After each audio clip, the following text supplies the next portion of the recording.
Hey guys, comic universe में आप सबका स्वागत है और आज हम जानेंगे सीक्रेट इन्वेजन के बारे में।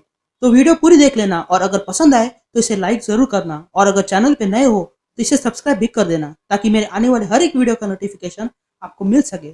तो बिना ज्यादा टाइम वेस्ट किए लेट्स बिगिन।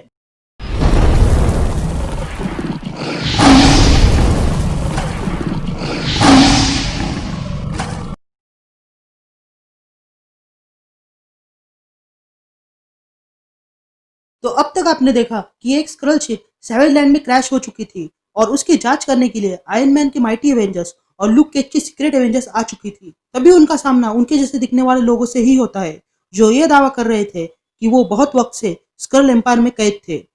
अब आगे कहानी की शुरुआत में हमें शील्ड हेरी कैरियर दिखाई देता है जहां पर वायरस फैलने के कारण वो समुद्र में गिर चुका था। तभी मारिया हिल बाकी से पूछने लगती है कि सिस्टम का हाल कैसा है, जिस पर एक शील्ड का गार्ड कहता है कि सारे सिस्टम बंद हो चुके हैं। तभी मारिया हिल को बाहर से जारिस आते हुए दिखाई देता है जो आते ही कहता है कि अब उनको सरेंडर करना होगा।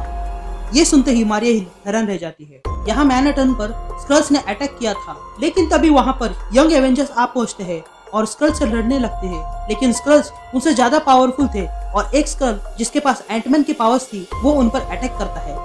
इधर सैवेज लैंड में डायनासोर के अटैक के बाद ल्यूक केज और वोल्वरिन एक दूसरे के सामने आते हैं, लेकिन स्क्रल्स के कारण वे सारे हीरोज एक दूसरे पर शक करने लगे थे। लेकिन तभी उन्हें शिप से निकले हुए स्पाइडरमैन की बॉडी दिखाई देती है जो कि एक स्क्रल की थी। तभी ल्यूक केज कहता है कि इसका मतलब ये है कि शिप से निकले हुए सारे हीरोज स्क्रल है। तभी वोल्वरिन कहता है कि फिर भी उन्हें किसी पर भी भरोसा नहीं करना चाहिए। तभी वोल्वरिन को किसी की स्मेल आती है और वो दौड़कर उस लोकेशन पर पहुंच जाता है और देखता है कि वहाँ पर बॉबी मॉर्स यानी कि मॉकिंगबर्ड थी और वो भी उसी स्क्रल शिप से निकली हुई थी। तभी वोल्वरिन उस पर अटैक करने वाला ही था कि तभी रॉनिन वोल्वरिन पर अटैक करता है। दरअसल कुछ समय पहले हॉकाय और मॉकिंगबर्ड रिलेशनशिप में थे और फिर मॉकिंगबर्ड की मौत हुई थी। तभी वोल्वरिन कहता है कि उसकी मॉकिंगबर्ड मर चुकी है और ये एक स्क्रल है। तभी रॉनिन मॉकिंगबर्ड से पूछता है कि 12 अक्टूबर को क्या हुआ था, जिस पर मॉकिंगबर्ड कहती है कि वो प्रेग्नेंट थी और अगर उसको बच्चा होता तो वो 12 अक्टूबर को ही होता। ये सुनने के बाद रॉनिन उसे किस कर लेता है। वोल्वरिन से समझाने लगता है, लेकिन रॉनिन कहता है कि मॉकिंगबर्ड कोई स्क्रल नहीं है।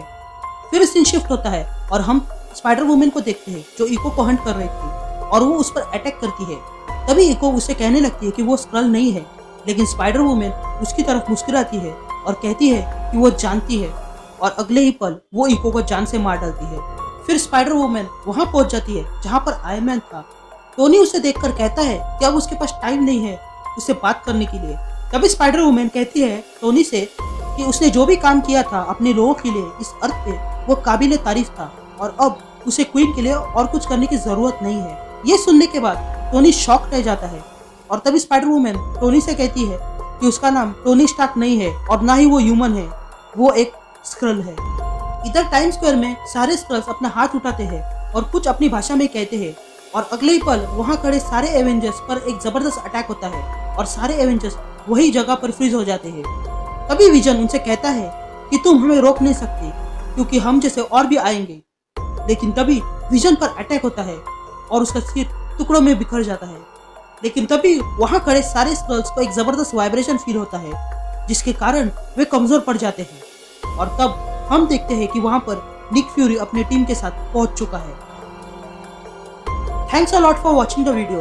अगर ये आपको वीडियो पसंद आए तो प्लीज उसे लाइक कर दीजिएगा और अगर चैनल पे नए हो तो इसे चैनल को सब्सक्राइब भी कर देना।